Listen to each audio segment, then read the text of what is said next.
April 1945. The end is in sight.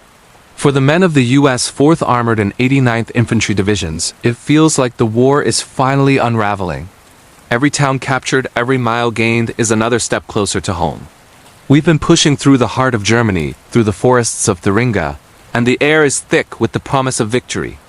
But it's also thick with something else. Rumors. They travel faster than our tanks. Whispers of a final desperate stand. Of hidden fortresses and secret weapons. The latest talk is about an ammunitions depot, a big one, somewhere just ahead. The map calls it Ohrdruf. Nobody's ever heard of it. Just another German name on a piece of paper, another objective to take. But as we get closer, a strange wind blows from that direction. It carries a smell, not of gunpowder or engine oil, or even the familiar grim scent of battle. It's sickly sweet, heavy, something that coats the back of your throat. We try to ignore it, blame it on a chemical factory or something. Anything but what it might be. The convoy grinds to a halt before a high wire fence. This is it, Ohrdruf, but it doesn't look like any ammo dump I've ever seen. The watchtowers are empty, silent sentinels against the gray sky. A torn flag, its colors bleached by the sun, crackles in the wind. There's no resistance. The SS guards, they say, fled just hours before we arrived, leaving the gates open. We're cautious, though. The Germans are known for booby traps, for leaving deadly surprises for whoever comes after them. So we advance slowly, rifles ready, scanning every shadow. I step through the broken fence, my boots crunching on something white and powdery scattered on the ground. Lime. They use it to cover things up. The silence here is deafening. It's a different kind of quiet than an empty field. It's a heavy, listening quiet. And then we see them. Figures. Standing by the long, low-slung wooden barracks. At first you think they're ghosts. Just skeletons draped in striped rags, so still they barely seem to be breathing. They don't run to us, they don't cry out. They just watch. Their eyes, huge in their hollowed-out faces, follow every move we make. One of them tries to speak, but his lips are too cracked and dry, and no sound comes out. We're young men. We've seen combat. We've seen death. But we have no frame of reference for this. This isn't war. It's something else entirely. We fan out, checking the barracks. The smell is stronger inside, a suffocating stench of filth and decay. My buddy, a kid from Ohio who's usually cracking jokes, is pale, his knuckles white around his rifle. We look at each other, and there's no need for words. The same question is in our eyes. What is this place? The rumor said ammo depot. Intelligence said nothing. This place wasn't on the map as anything important. We move deeper into the camp. There are shallow pits, hastily dug, piles of something covered by tarps.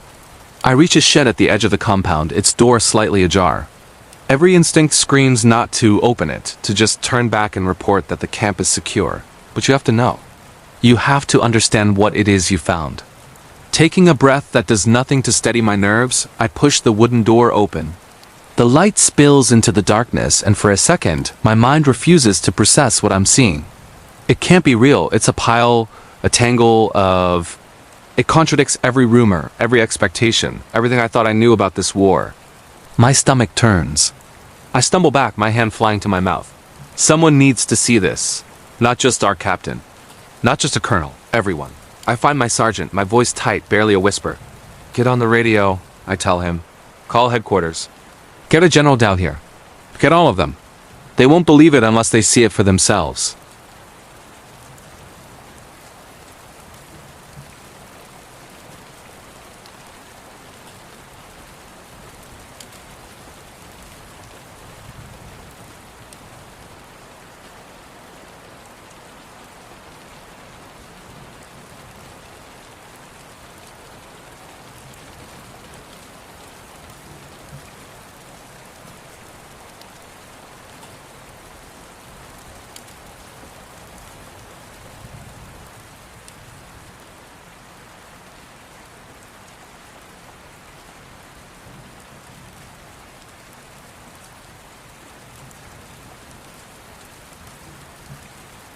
The dust of the convoy hadn't even settled. What we saw, it defied everything. Medics were on the ground instantly, their kits open, but what do you do for this? How do you treat starvation on this scale? One was trying to give a man a piece of chocolate, but his buddy, a doctor back home, slapped it out of his hand. No, you'll kill him. Broth. thin broth. But where do you get broth for thousands? The quartermasters just stood there, staring at their crates of K-rations, completely useless. Disbelief was a luxury we couldn't afford. It hardened into a grim resolve, a duty that settled on us like a shroud. Our chaplain, Father Michael, moved through the crowds of skeletal figures, not with grand words, but with whispers. A hand on a shoulder, a prayer in Latin for those who couldn't understand the words but felt the peace. Anger was boiling in my gut, white-hot fury at the perpetrators. But there was guilt, too. Where had we been? Why didn't we get here sooner? It twisted into a fierce, protective instinct. We had to do something. We had to help. We had to remember. That's when the Signal Corps guys showed up. "Get it all," Lieutenant Cohen ordered them, his voice tight. Every foot of it. They unrolled fresh film canisters, their hands surprisingly steady as they scribbled frame numbers onto notepads. Cohen was dictating to his corporal, his voice a low, stark monotone. Frame 12. Barracks interior, bunks stacked to ceiling. Frame 13. Close-up, unidentified male, approximate age 40, severe malnutrition. He knew memory wouldn't be enough. No one would believe this without proof. Survivors, hesitant at first, approached us. One man, gaunt and hollow-eyed, pointed a trembling finger toward a long, low building. "Kleiderkammer," he rasped, his voice a dry crackle. "The storeroom for confiscated belongings." Piles of shoes, glasses, suitcases, a mountain of stolen lives. Another woman, clutching a ragged piece of cloth, whispered a name, Leah, and pointed toward a mass grave, her face a mask of sorrow. We didn't push for stories. We just listened to the fragments they offered, their words in broken German, and Yiddish painting a picture more horrific than anything we could have imagined. The first orders came down the line, sharp and clear. "Secure the perimeter. I want sentries every 50 yards. Search every building for any remaining SS. Mark the graves. Start a count of the dead. And for God's sake, figure out how to feed the living." We moved with a new, somber purpose. I was assigned to a detail with Sergeant Miller. He pointed toward the crematorium. The air was thick with the smell of death, a smell that clung to the back of your throat. Inside, the ovens stood cold and silent, their iron doors gaping like monstrous mouths. Then he led us outside, past the barracks to a series of dark openings in the hillside, the forced labor tunnels. Even from a distance, we could feel the cold seeping out. Men were sent in there to dig, chipping away at the rock until they collapsed. Back in the main camp, Miller assigned another detail to start covering the open pits. A young private from Ohio, barely 19, stopped dead, his shovel halfway to the earth. He was staring into the pit, at the neatly squared-off edges. "Sergeant," he said, his voice barely audible, "they dug it themselves, didn't they?" Miller just nodded, his jaw tight. The kid dropped his shovel and turned away, his shoulders shaking. Just as we thought the day couldn't get any heavier, a runner sprinted up, gasping for breath. He handed a dispatch to the captain. The captain read it, his face going pale. "Listen up," he barked, his voice strained. "High command is on its way. Generals. They'll be here by morning."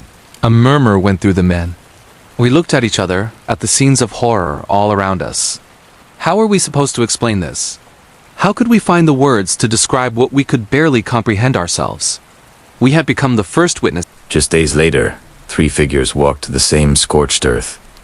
General Eisenhower, General Bradley, and General Patton. Their reactions were a study in contrast. Patton, the famously tough-as-nails warrior, couldn't stomach it. Eterneth, Hawaii, physically recoiling from the smell and the sight. Bradley, ever the stoic, was a statue of grim silence, his face a granite mask. But Eisenhower walked forward. He forced himself to look at everything, to absorb every horrifying detail, his gaze unflinching. He knew, with a chilling certainty, what was coming. He turned to an aide and dictated a message for General Marshall back in Washington. "I made the visit deliberately," he said, "in order to be in a position to give first-hand evidence of these things. If ever, in the future, there develops a tendency to charge these allegations to propaganda." He was already fighting the future denial, the whispers that this could never have happened. His resolve hardened into action. He gave a series of sharp, decisive orders. "Get the civilians from the nearby towns," he commanded. "Bring them here." Let them see what was done in their name. He wanted no one to claim ignorance. Then, another order. Get every newspaper man in here. Bring the congressmen. Bring other commanders. I want this documented. I want every camera, every notebook, every pair of eyes we can find to bear witness. Among those compelled to walk the grounds were the mayor of a nearby town and his wife. They walked the tour in stunned silence, their faces ashen. That evening, back in their home, they chose to end their lives. The weight of what they had witnessed, what had been hidden just beyond their fields, was too much to bear.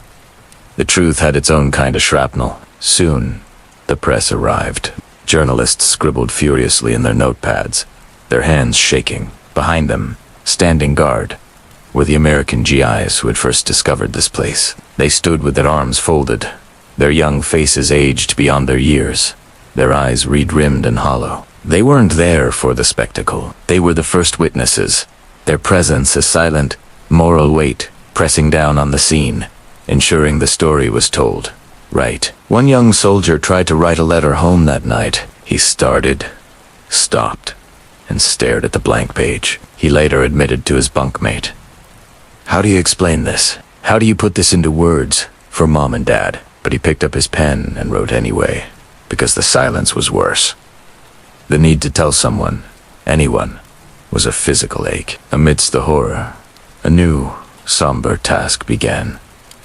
The cataloging. Soldiers, barely out of their teens, started the impossible job of restoring identity to the nameless. They carefully recorded names from dog-eared, cards found in tattered pockets. They translated hastily written ledgers, their high school German suddenly becoming a sacred tool. They counted the bodies, not as a statistic, but with a quiet reverence that felt like a long overdue ritual. Each number was a person, a life stolen. Finally, Eisenhower turned to leave. He paused at the door of his staff car, his face etched with a profound weariness, but also an iron determination. He gave one last order to the officers remaining behind. "Show the world. Make sure the world sees this." The car door closed, and the vehicle pulled away, leaving a cloud of dust in its wake. But we don't follow him. We stay behind with the soldiers who had to remain there, to stand guard over the dead and the living ghosts. As the sun went down and the long, cold night began to fall over Ohrdruf,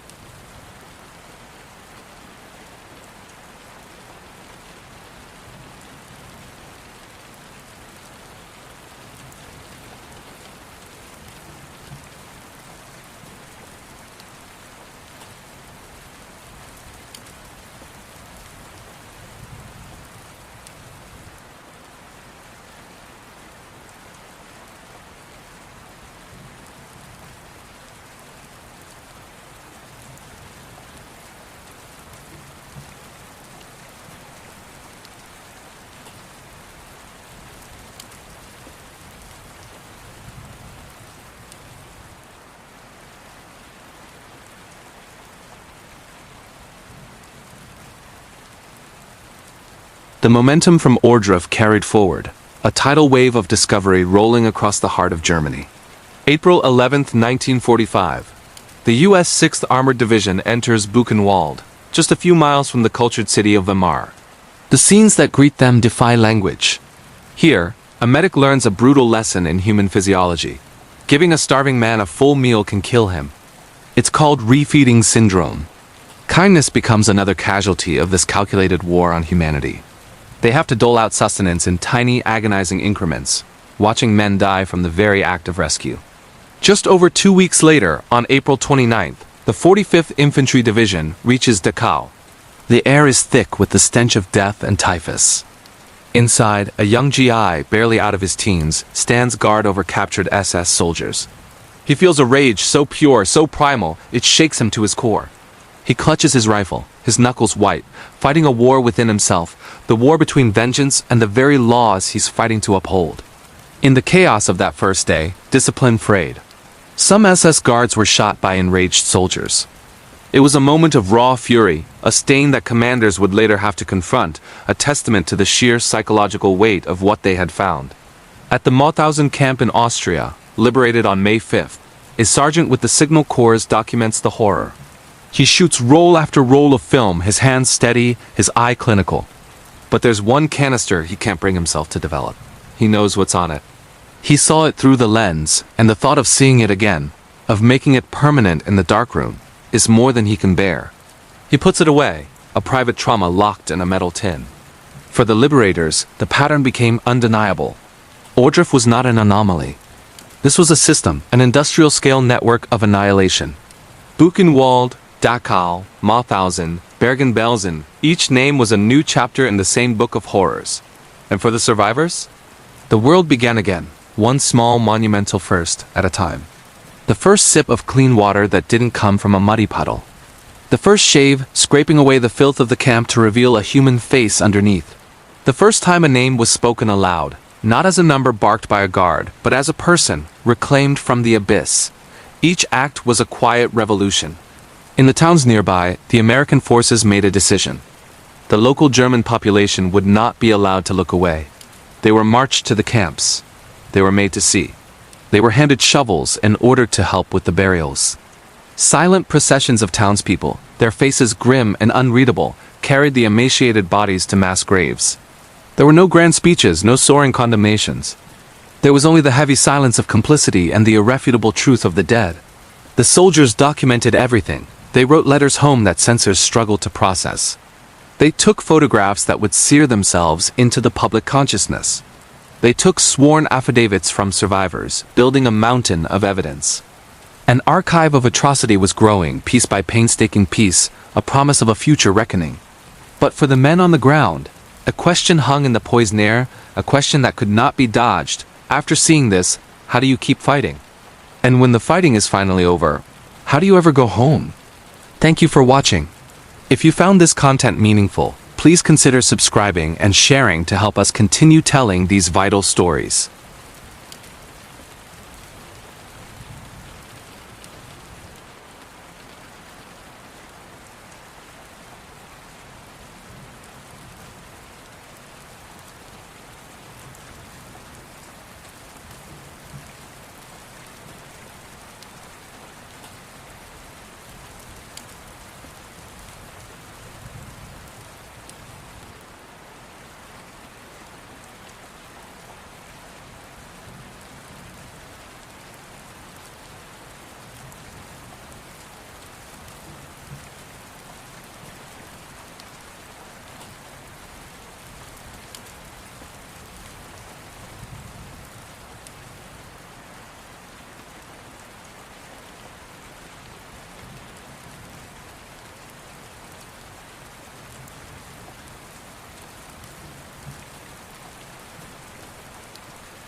The soldiers who opened the gates of Ohrdruf and other camps carried more than just rifles. They carried cameras, notepads, and a heavy, unwelcome new responsibility. Their initial disbelief had to be documented, transformed into hard evidence. Affidavits were sworn, photographs were taken, film reels captured the horrors that words could never fully describe. This wasn't just a battlefield report. It was a testament. These images, this proof, would travel from the front lines to newsrooms back home and eventually into the halls of justice. The path from Ohrdruf was a direct line to Nuremberg. What those soldiers witnessed became the bedrock of the case against the architects of the final solution. Prosecutors meticulously threaded together the chilling footage from the signal corps, the harrowing accounts of survivors, and the Nazis' own captured documents. A system built on spreadsheets and train schedules, designed for mass murder, was laid bare for the world to see. The men who built it, who ran it, were finally named. One liberator, in a letter home, tried to make sense of it all. He wrote, "For years, my war was about taking the next hill, about defeating an army. But that day, everything changed. We were no longer just soldiers fighting an enemy. We became witnesses to a crime so vast it felt like a crime against humanity itself. My war wasn't over when the shooting stopped. A new duty had just begun, the duty to remember." For the survivors, liberation was not a single joyous moment. It was the beginning of a long, arduous journey back to life. It was the slow easing of a hunger that gnawed at both body and soul. It was the frantic, desperate search for family, for anyone who might still be alive. It was the challenge of starting a future with nothing more than a name and a tattooed number. Their freedom was a fragile sunrise after an endless night, a promise of life shadowed by the ghosts of all that was lost. Not all wounds ever heal. The scars left by the camps were carried for a lifetime. But in the act of telling their stories, of bearing witness again and again, survivors performed an extraordinary act of care. They ensured the truth would not be buried with the dead. General Eisenhower, standing amidst the unspeakable, had the foresight to understand the future. He ordered everything to be recorded so that, as he said, there would come a day when some OB will say this never happened. Because of the soldiers who became witnesses, and the survivors who refused to be silenced, that record exists. The proof is there. A soldier carefully folds a letter, his duty now changed forever. A survivor, frail but resolute, takes a step into the sunlight, beyond a gate that can no longer hold anyone prisoner. The truth was saved, and now it's our turn to carry it. Thank you for joining us on this journey. Subscribe to our channel for more of these vital stories from history, and help us ensure these witnesses are always heard.